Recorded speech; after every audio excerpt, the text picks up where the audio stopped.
Well, if you like eating chicken wings, dancing, or martial arts, you can do all of these to help Pima Paws for Life. Laura O'Brien and Laurie Gaetano are here to explain. Ladies, thank you so much for joining me this morning. Thanks for having us. Thank you. So I have to just start out by saying you brought two of the cutest guests possible. So who do we have with us today? We have Lulu over here. She's 9, and this is her sister, Spice, who's 8 years old. And they are a very bonded pair. They are. So let's kind of reiterate what a bonded pair is. Yeah, they've lived in the same home all of their life. Their owner, unfortunately, just recently passed away. So they found themselves at our shelter, and they've been with us for about a month.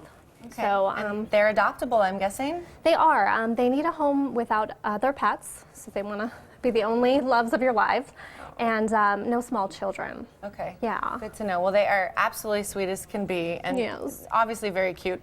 Perfect for camera. Look at Lulu. She's ready. And actually, you know, what Pima Paws for Life does is a pretty remarkable thing, and it takes a lot to kind of keep this organization going. In fact, there was just a recent call for help, right? So tell us about what that need was and what came of it. Yeah, well, we obviously are always in need of generous support and donations. We rely 100% on the community to pay our bills and to help the animals. So we got a little low on funds and got to a point where we needed to ask the community for some support and help.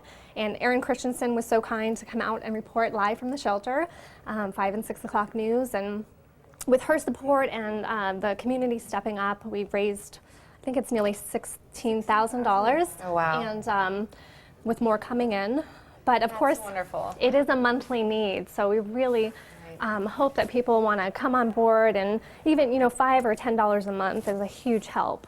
Definitely. Well, everybody here at KG9, we're so happy to support your cause. What you do for our community and the animals is just so wonderful. So anything we can do to help, of course. So anybody watching right now and says, I want to help, how can they do that? Yeah, they can go to our website. There's a link there at pimapawsforlife.org with various ways that they can donate, whether that's online or by mail, or come on down to the shelter, and we'd love to meet you, give you a tour of the shelter.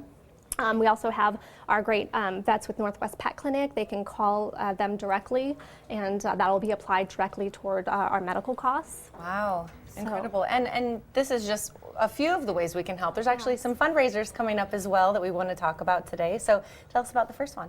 We have on March 11th, beginning at 11 a.m., Buffalo Wild Wings on Irvington is doing a fundraiser for us. So 10% of the total bill will be sent over to Pima Paws for Life, and then on April 4th, over at the studio from 6:30 to 7:30, they've got this little fundraiser going on where if you're interested in martial arts and dancing and fitness, $5 gets you in, and it goes towards Pima Paws for Life, so it's great. Incredible, because these are also organizations here in our community that we want to support, especially if they're helping an amazing organization like Pima Paws for Life. So it's really a win-win-win for everybody, isn't it? Yes. Right? Yeah. This is great.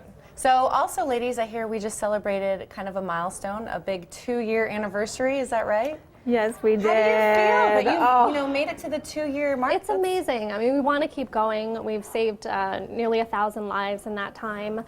We currently have close to 100 dogs and cats in our care at this moment, and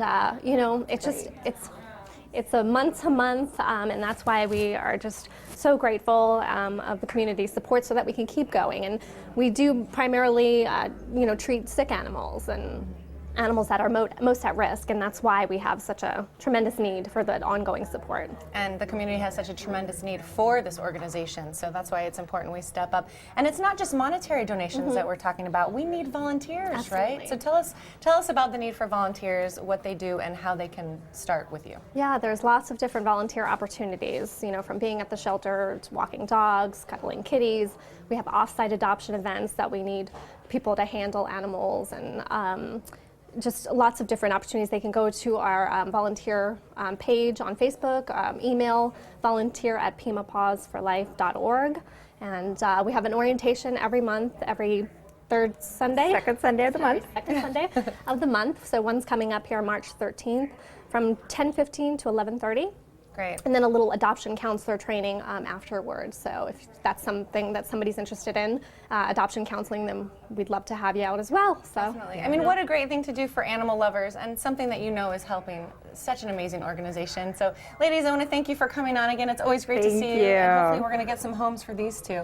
Yeah, that would be great. They'd love that. See you next time, and have a great time at your upcoming events. Thank you. Thanks. And you can support Pima Paws for Life by attending the fundraisers at Buffalo Wild Wings and the studio. Also, volunteer orientation will take place March 13th at 10:15 a.m. For more details, call 867-1193 or log on to PimaPawsForLife.org.